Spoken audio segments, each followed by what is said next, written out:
प्यारे बच्चों, मेरे एक बार से आपका जीवन क्लासेस में स्वागत है। तो देखिए दोबारा से 12th chemistry lesson number 5 part number 4 मैं आपका अपने प्रिय सर अंकित नागर एक बार से शुरुआत करने जा रहा हूं। फिर आपसे आशा करता हूं, बल्कि विश्वास के साथ आपसे उम्मीद रखता हूं कि आप इसको ज्यादा से ज्यादा देखकर लाभ उठाएंगे। तो देखिए हम दोबारा से एक नए टॉपिक के साथ फिर दोबारा से नए वीडियो में आपका स्वागत करते हैं। जो नया टॉपिक आपका चलने वाला है उसका नाम है समांगी और विषमांगी उत्प्रेरण। समांगी एवं विषमांगी उत्प्रेरण।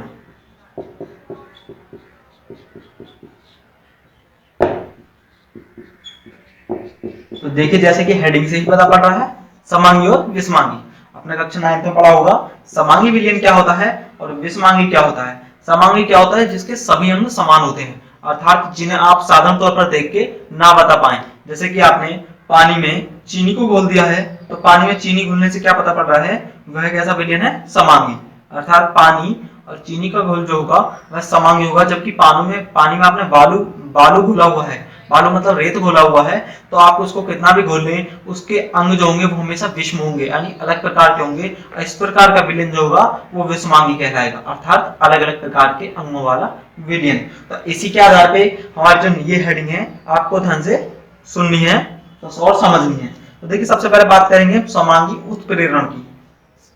जब उत्प्रेरक में अभिकारक एक ही प्रावस्था में होते हैं, क्या होते हैं, जब अभिकारक, भाई अभिकारक के सीधे साथ संबंध करके ही तो उत्पाद का निर्माण करता है उत्प्रेरक।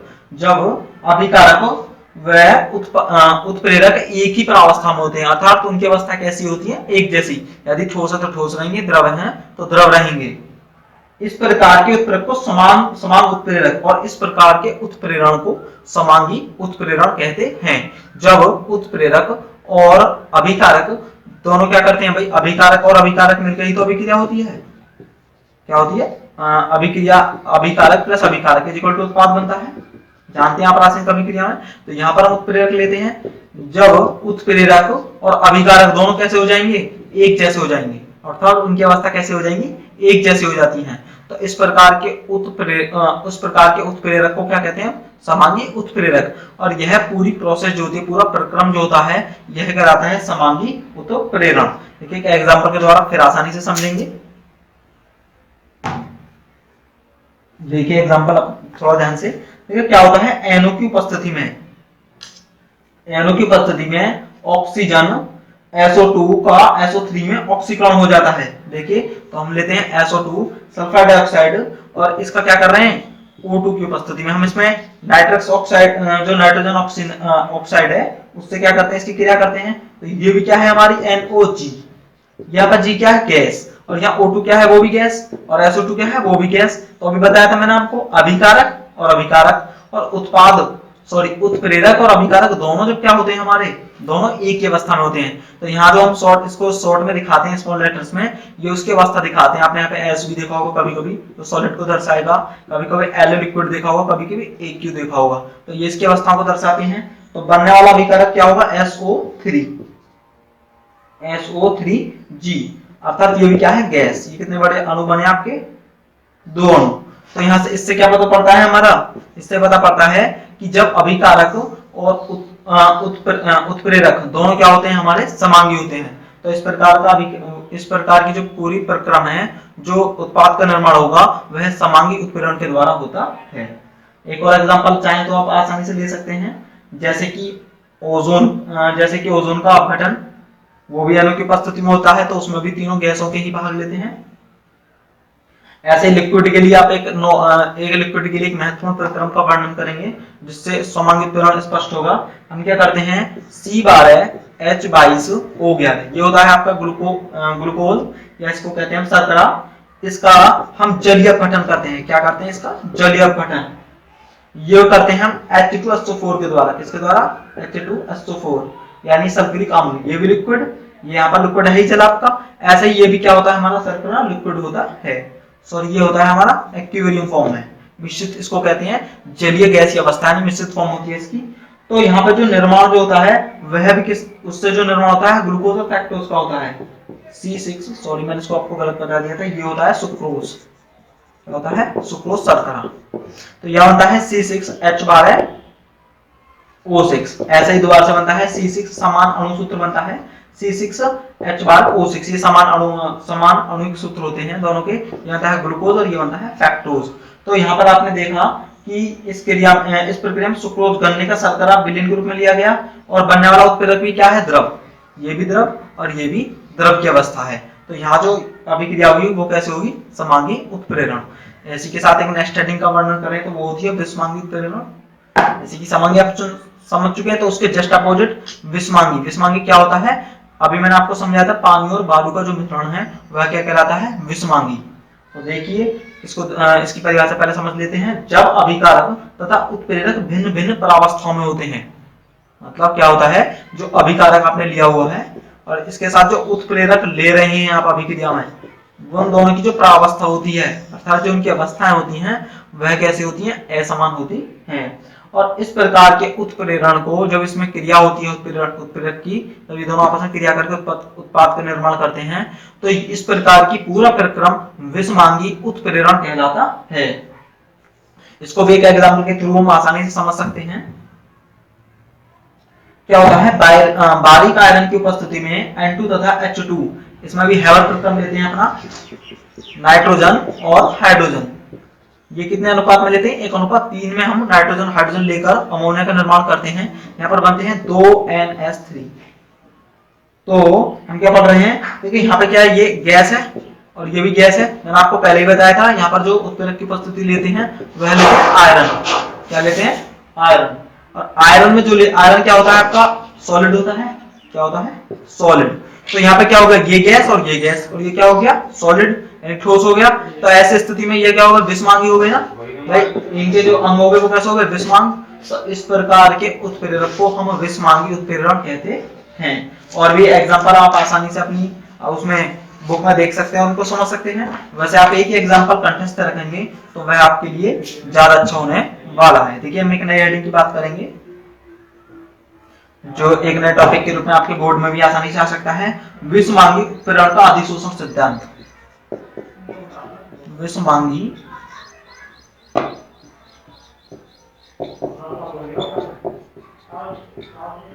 अधिशोषण का, विषमांगी उत्प्रेरण का, विषमांगी उत्प्रेरण कैसे कार्य करता है, क्योंकि इसमें अधिशोषण होता है।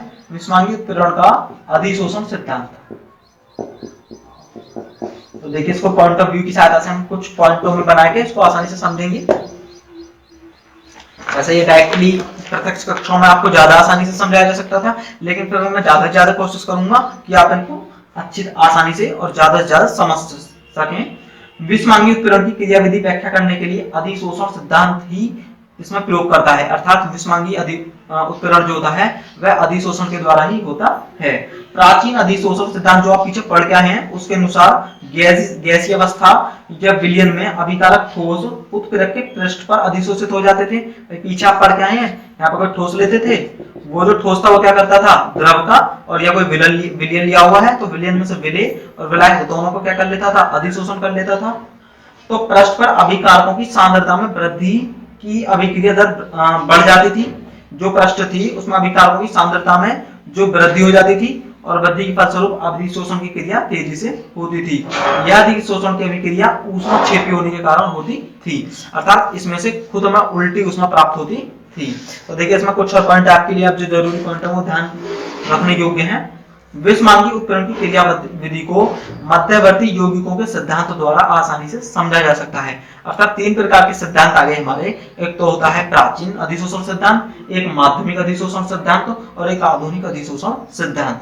तो इस क्रियाविधि को हम आसानी से मध्यवर्ती यौगिक बनने की क्रियाविधि से समझ सकते हैं। इसके अनुसार क्या होता है, यदि मान लीजिए आपने ए और बी कोई 2 अभिकारक लिए हुए हैं और वह उत्प्रेरक X से संयोग कर लें, वो क्या कर लें, X से जो आपने उत्प्रेरक लिया हुआ, कोई आपने A to Z माना हुआ है, उससे संयोग कर लेते हैं तो एक माध्यमिक यौगिक बना लेते हैं और पुनः अपघटित होकर वे दोबारा से उत्पाद व किसका निर्माण कर लेते हैं, उत्प्रेरक का निर्माण कर लेते हैं। तो पहले आपको समझना होगा, सबसे पहले क्या होता है, ये जो अभिकारक होता है वह इससे क्रिया करके एक मध्यवर्ती यौगिक का निर्माण कर लेता है। क्या कर लेता है? मध्यवर्ती यौगिक का निर्माण कर लेता है। और मध्यवर्ती यौगिक के पश्चात उनमें पुनः एक मिश्रण होता है या अपघटन होता है, जिससे वे अलग अलग होकर एक उत्पाद और उत्प्रेरक के रूप में अलग अलग हो जाते हैं और हमारे उत्पाद का निर्माण जो स्वच्छ रूप से हो जाता है। यह प्रोसेस हमारी मध्यवर्ती यौगिकों की निर्माण की प्रक्रिया कहलाती है। देखिए इसको जो है हम कई पॉइंटों में आधुनिक अधिशोषण सिद्धांत के द्वारा समझेंगे। किसके द्वारा समझेंगे? आधुनिक अधिशोषण सिद्धांत। ये आपको थोड़ा सा ध्यान रखना ज्यादा जरूरी है, क्योंकि ये आपके नए टॉपिक में शामिल है और ये आपके लिए आसानी से आ भी सकता है। अधिशोषण सिद्धांत ये थोड़ा सा क्रिटिकल भी रहेगा, लेकिन आपको चिंता करने की कोई बात नहीं है, मैं उसको समझाने के लिए आपके लिए पूर्ण रूप से तत्पर हूं। देखिए क्या होता है, यह सिद्धांत प्राचीन अधिशोषण सिद्धांत, प्राचीन आपने पढ़ा था जो पीछे पढ़ के आए हैं, और मध्यवर्ती अभी मैंने आपको समझाया था, दोनों के योग के फलस्वरूप बनने वाले सिद्धांत पर आधारित होता है। उत्प्रेरक क्रिया उत्प्रेरक की सतह पर केंद्रित होती है। जैसा कि आप जानते हैं भाई, जो पृष्ठ होता है उसी पर उत्प्रेरण की क्रिया होती है। इस सिद्धांत के अनुसार निम्नलिखित क्रियाओं विधि द्वारा हम इसको समझते हैं। देखिए इसमें हम कुछ डायग्राम भी बनाएंगे, उनकी सहायता से समझेंगे। तो यहाँ पर आधुनिक अधिशोषण सिद्धांत, आधुनिक अधिशोषण सिद्धांत, आप इसको इस तरीके से हेडिंग को डिनोट कर लीजिए। तो देखिए क्या होता है, उत्प्रेरक के पृष्ठ पर अभिकारकों का मिश्रण होता है। क्या होता है? अभिकारकों का मिश्रण। मान लीजिए आपने कोई दो या दो से अधिक जो अभिकारक लिए हुए हैं, तो उनका सबसे पहले क्या होता है? मिश्रण होता है। मिश्रण मतलब वो दोनों अलग अलग हो जाते हैं। क्या होता है उनका? सबसे पहले डिफ्यूजन होता है, मिश्रण होता है। यदि सेकंड पॉइंट की बात करें यहाँ से, सबसे पहले दोनों भाई जो तुमने अभिकारक लिए उनका सबसे पहले डिफ्यूजन होता है, मिश्रण होता है। इसके पश्चात सेकंड पॉइंट में आते हैं हम, उत्प्रेरक के पृष्ठ पर, जो उत्प्रेरक क्या है उसकी अधिशोषण पृष्ठ पर कार्य करता है, तो उत्प्रेरक के पृष्ठ पर अभिकारक अणुओं का अधिशोषण होता है। भाई सीधी सी आप जानते हैं, जो उत्प्रेरक कहाँ क्रिया करता है? उसके पृष्ठ पर क्रिया करता है, और जो पृष्ठ पर क्रिया होती है वह क्या कहलाती है? अधिशोषण कहलाती है। तो उत्प्रेरक की सतह पर मुक्त संयोजकताओं के रूप में ये जो उत्प्रेरक होते हैं वो मुक्त हो जाते हैं। तो ये जो सतह होगी अब ऐसे इस तरीके से, यहाँ पे जो अभिकारक हैं ये क्या हो जाते हैं? ये मुक्त संयोजकताओं के रूप में दोनों फ्री बैलेंस के रूप में जो हमारे जो हमने अभिकारक लिए हुए हैं ये फ्री अवस्थाओं में मिल जाते हैं। इसके बाद थर्ड पॉइंट की बात करें, अभिकारकों के मध्य रासायनिक अभिक्रिया के कारण मध्यवर्ती यौगिकों का निर्माण होता है। मैंने बताया था मध्यवर्ती यौगिक क्या बनता है, ये जो फ्रीली कंडीशंस में जो अभिकारक होते हैं ये उत्प्रेरक की क्रिया कर लेते हैं, इनसे X जो है हमारा उत्प्रेरक जो वो जुड़ जाता है और मध्यवर्ती यौगिक का निर्माण हो जाता है। उत्प्रेरक की सतह से अभिक्रिया उत्पाद अणु का विशोषण होता है। क्या होता है? इस अभिक्रिया में फिर दोनों का विशोषण होता है। विशोषण में आपको बताया था, अधिशोषण और अपशोषण दोनों, अर्थात अधिशोषण भी चलता रहता है और अपशोषण दोनों साथ साथ चल के एक किसका निर्माण होता है? विशोषण का निर्माण होता है। ऐसे उत्पाद की उत्प्रेरक पृष्ठ से बंधुता का अभाव होता है और इनके कारण अभिकारक पुनः दोबारा से क्या करता है? उत्प्रेरक को मुक्त कर देता है। अभिकारक फिर दोबारा से मिश्रण होगा, तो ये दोनों जुड़े थे मध्यवर्ती सिद्धांत के द्वारा, पुनः ये X क्या हो जाएगा? उत्प्रेरक अलग हो जाएगा और हमारे मिश्रण के द्वारा उत्पाद का निर्माण हो जाता है। यह क्रिया पुनः चलती रहती है और इसी को आधुनिक अधिशोषण सिद्धांत कहते हैं। तो बच्चों ध्यान से समझ चुके होंगे। मुझे पूरी आशा है कि जिस तरीके से मैं मेहनत कर रहा हूँ आप उसका एक प्रतिवर्ती मुझे आप देंगे और ज्यादा से ज्यादा देखकर, वीडियो को देखकर इसका लाभ उठाएंगे। देखिए ठोस उत्प्रेरकों की महत्वपूर्ण विशेषता दी हुई है, इनको पॉइंट के रूप में आप आसानी से समझ के अपना अध्ययन कर सकते हैं। देखिए सबसे पहले इसमें आता है सक्रियता। मैंने आपको बताया था कि सक्रियता आ जाएगा, तो ये पॉइंट आ चुका है आपका। जैसे कि बात चल रही सक्रियता, सक्रिय होता है एक्टिव और एक्टिविटी, तो आप आसानी से एक पॉइंट के से समझ रहे होंगे। किसी उत्प्रेरक की सक्रियता से तात्पर्य उसकी वेग बढ़ाने की क्षमता से होता है। अर्थात उत्प्रेरक का यदि हम सक्रियता की बात करें तो वह जो पॉइंट शामिल होगा उसमें हमें इतना पता चलेगा कि वह उसके वेग पर क्या प्रभाव डालता है और उसके वेग को कितनी तेजी से सक्रिय कर देता है। इस प्रकार के उत्प्रेरक को, इस प्रकार के जो वेग जो उत्प्रेरक का जो तथ्य होगा हम उसको सक्रियता के द्वारा क्या करते हैं? सक्रियता के द्वारा उसको वर्णित करते हैं। किसी ठोस उत्प्रेरक की सक्रियता मुख्य रूप से रासायनिक अधिशोषण की क्षमता पर आधारित करती है। अर्थात जितना ज्यादा रासायनिक अधिशोषण होगा वही ज्यादा उत्प्रेरक उतनी ही ज्यादा सक्रियता दिखाता है। एक नेक्स्ट पॉइंट आता है, न्यू पॉइंट। आपने देखा होगा, ज्यादातर बायोलॉजी में पढ़ा होगा, लेकिन आप केमिस्ट्री में इसका अध्ययन करेंगे और जो बिल्कुल ही अलग रूप में आया है, इसका नाम है वर्णात्मकता। क्या है? वर्णात्मकता। क्या होता है आप समझिए, आपको चिंता करने की कोई जरूरत नहीं है, जब तक हम समझाने के लिए आपके साथ हैं। किसी उत्प्रेरक की एक अभिक्रिया को एक निश्चित उत्पाद के निर्माण के रूप में प्रेरित करने की क्षमता, अर्थात किसी उत्प्रेरक की एक अभिक्रिया के एक निश्चित उत्पाद के लिए, अर्थात कोई विशेष प्रकार का उत्प्रेरक उसके अभिकारकों को, आपने यहाँ पे लिख लीजिए अभिकारक प्लस अभिकारक इज इक्वल टू, इनको रीजेंट ले लेता हूँ, चलिए जी मैं, आप आसानी से समझेंगे। रीजेंट या अभिकारक के रूप में ए ले लूं, चलो ए प्लस ए, अभिकारक प्लस अभिकारक इज इक्वल टू, हम यहाँ पे ले रहे हैं बी, ए लेके चल रहे हैं, यहाँ पे हम ले रहे हैं A plus B is equal to Y लेके चल रहे हैं, यहाँ पे उत्पाद है। तो एक विशेष प्रकार का उत्प्रेरक अभिकारकों को उस एक विशेष प्रकार के उत्पाद बनने के लिए प्रेरित करता है। यह पूरी प्रोसेस वर्णात्मकता कहलाती है। क्या कहलाती है? वर्णात्मकता कहलाती है। जैसे कि विभिन्न प्रकार के उत्प्रेरक में जैसे H2 व CO2 के बीच अनेक प्रकार के उत्पाद निर्माण किए जाते हैं। यदि आप यहाँ पे क्या कर रहे हैं, उत्प्रेरक बदल रहे हैं, तो एक विशेष प्रकार का अभिकारक बन रहा है। देखिए ध्यान से समझिए इसको, आपके विषय में नहीं आया होगा मैं जानता हूं। तो देखिए इधर देखिए जरा, A प्लस बी क्या बन गया था? Z। अर्थात एक विशेष प्रकार का उत्प्रेरक हमको आपको लेना है। मान लीजिए आपने यहाँ पे लिया उत्प्रेरक, आपने ले लिया स्मॉल x, तो स्मॉल x के मान लीजिए द्वारा z बन रहा है, एक विशेष प्रकार का उत्पाद बन गया। मान लीजिए आपने यहाँ पे y ले लिया है, तो y बनने से एक विशेष प्रकार के अलग प्रकार का उत्पाद, यहाँ पे मान लीजिए d का निर्माण हो गया। अर्थात एक विशेष प्रकार के उत्प्रेरक लेने से एक विशेष प्रकार के उत्पादों का निर्माण होता है। यही अभिक्रिया वर्णात्मक कहलाती है। जिनको हम कुछ रिएक्शंस लेंगे उनसे समझेंगे। तो प्यारे बच्चों जरा ध्यान दीजिए, वर्णात्मक दुआ से, क्योंकि थोड़ा सा हटके पॉइंट है और आप इसको नहीं समझ पा रहे होंगे, मैं आपको अच्छी तरीके से जानता हूं। तो देखिए जरा, मान लीजिए आपने CO लिया, कार्बन मोनोऑक्साइड है, इसके साथ आपने हाइड्रोजन की अभिक्रिया कर दी। किसकी कर दी? हाइड्रोजन, दोनों गैस है। यदि आपने यहाँ पे लिया था निकिल, क्या ले लिया था आपने? निकिल ले लिया, तो निकिल बनने से यहाँ पे CH4 मेथेन बन जाती है और यहाँ पे क्या बनता है? जल बन जाता है। यहाँ पे अभी अणु में नहीं लिख रहा हूं, मैं सिर्फ बता रहा हूं आपको। तो आपने निकिल लिया तो उत्पाद ये बन गया। यदि इस स्थिति में निकिल की जगह मान लीजिए आप Cu या मान लीजिए खाली Cu ले रहे होते, तो ये बन रहा था आपका HCHO, इसको कहते हैं फॉर्मेल्डिहाइड। क्या कहते हैं? HCHO। तो देखिए सिर्फ उत्प्रेरक लेने से ही उत्पाद बदल गए। तो इस प्रकार क्या समझते हैं हम? एक विशिष्ट प्रकार के उत्प्रेरक लेने से एक विशिष्ट प्रकार के उत्पादों का निर्माण होता है। यह अभिक्रिया वर्णात्मकता कहलाती है। वर्णात्मकता आप बायोलॉजी में पढ़ा होगा, चयन, तो ऐसे सेम यहाँ पर है। यदि हम विशेष प्रकार के उत्प्रेरक का चयन करेंगे तो एक विशेष प्रकार के उत्पाद का निर्माण होगा। यहाँ पे मेथेन बनी थी और यही अभिक्रिया हम ले लें, यदि हाइड्रोजन के साथ अभिक्रिया करा दें तो यहाँ पे फॉर्मेल्डिहाइड बन गया। सिर्फ अंतर किसका आया? अंतर आया सिर्फ उत्प्रेरक का। तो समझ चुके होंगे प्यारे बच्चों,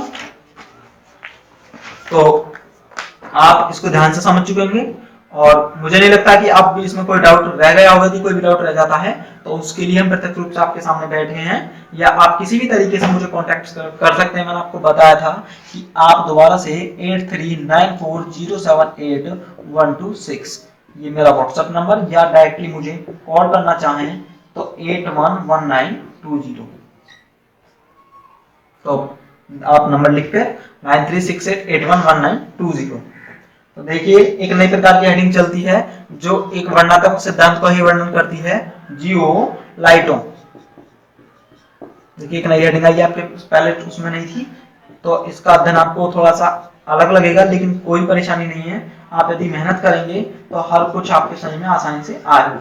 वर्णात्मक उत्प्रेरण, जियोलाइटों का आकार और उसके द्वारा हम वर्णात्मक उत्प्रेरण सिद्ध करेंगे।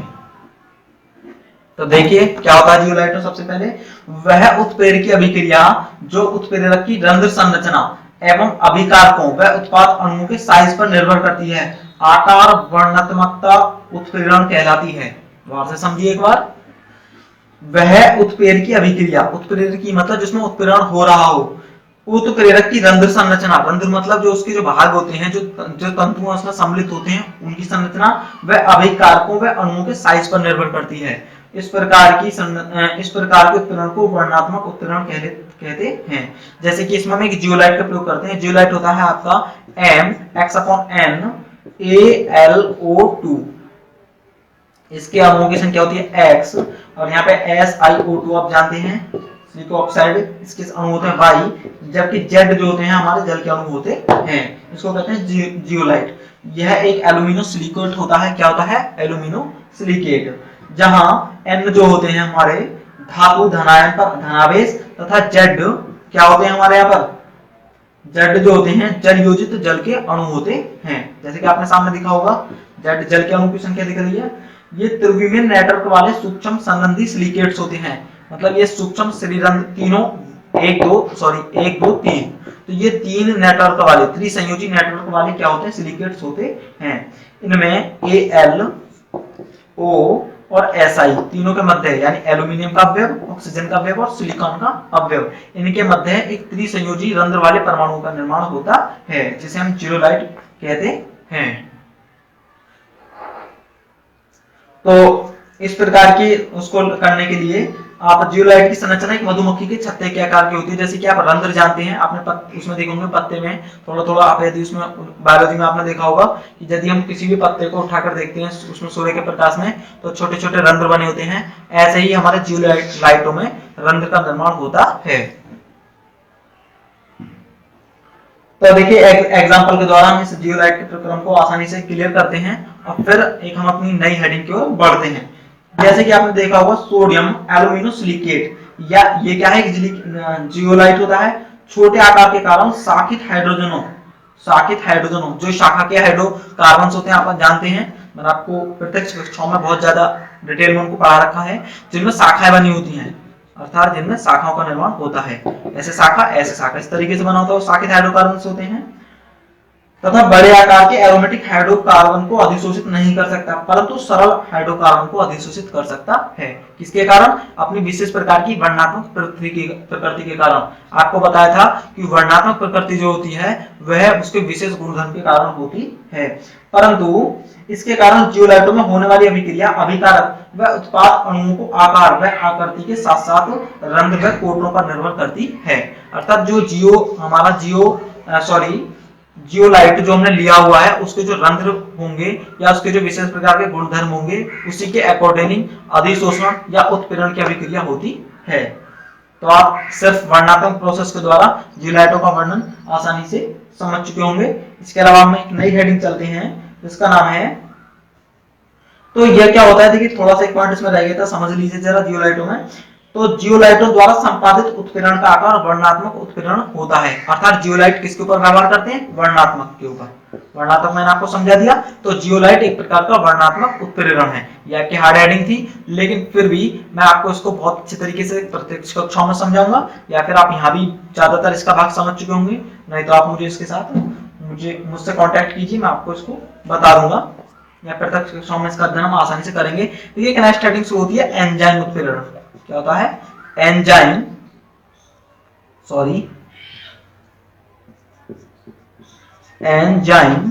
उत्प्रेरण। एंजाइम आपने पढ़ा भी होगा, एंजाइम आपने कुछ पुरानी कक्षाओं में पढ़ा भी होगा, नहीं पढ़ा है तो हम दोबारा से बता देते हैं। क्या होता है एंजाइम?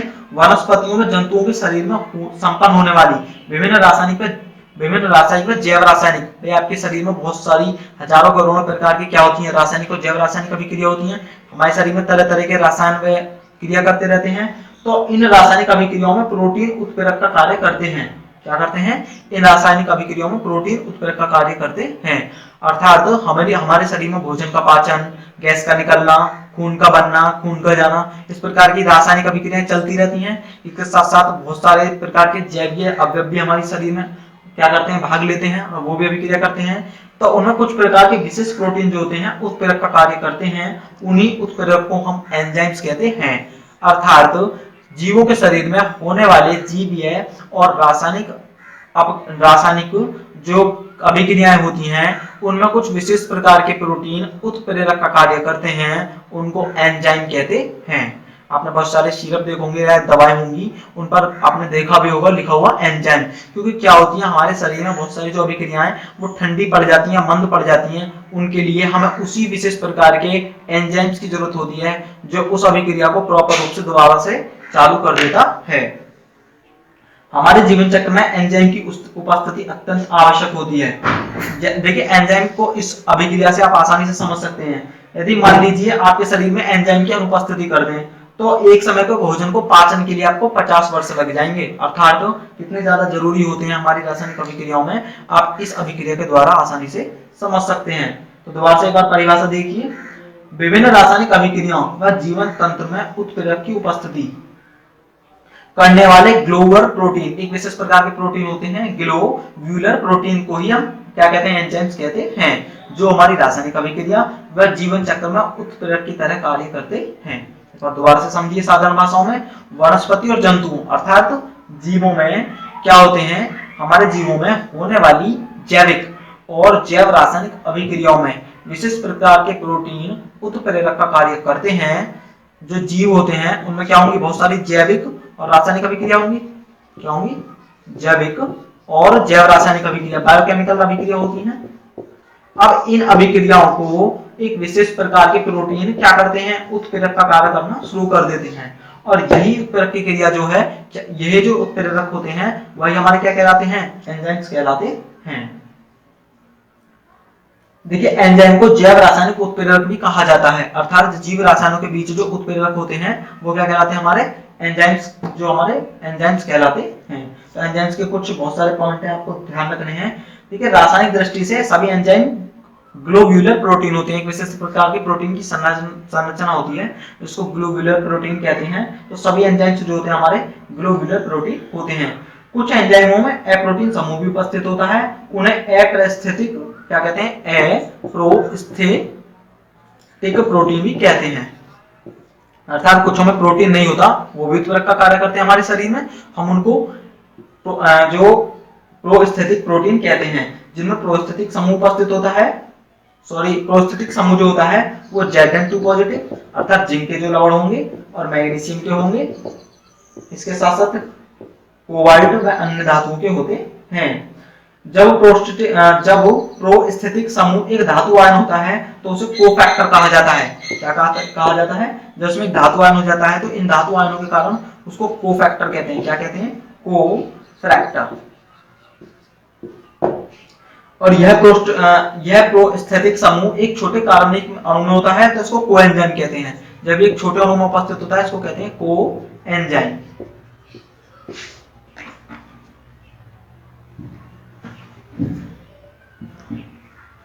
तो प्यारे बच्चों एक बार फिर ध्यान से सुनिए, जब उसका एक जो उसमें धातु धनायन जो भाग लेता है प्रमुख तौर पर बड़े समूह के रूप में, उसको कोफ क्या कहते हैं, फैक्टर। और जब छोटे समूह के रूप में कार्बोनिल समूह के रूप में विकसित होगा तो उसको कहते हैं कोएंजाइम। थोड़ा सा यहाँ पर राइटिंग थोड़ी सी गलत आती है, आप जानते हैं साइंस साइड की वजह से, तो आप उनको अपनी बुक के साथ मैच करके आसानी से समझ लीजिए। समझना ज्यादा जरूरी होता है, ना कि थोड़ा सा गलत लिखने से प्रभाव पड़ता है।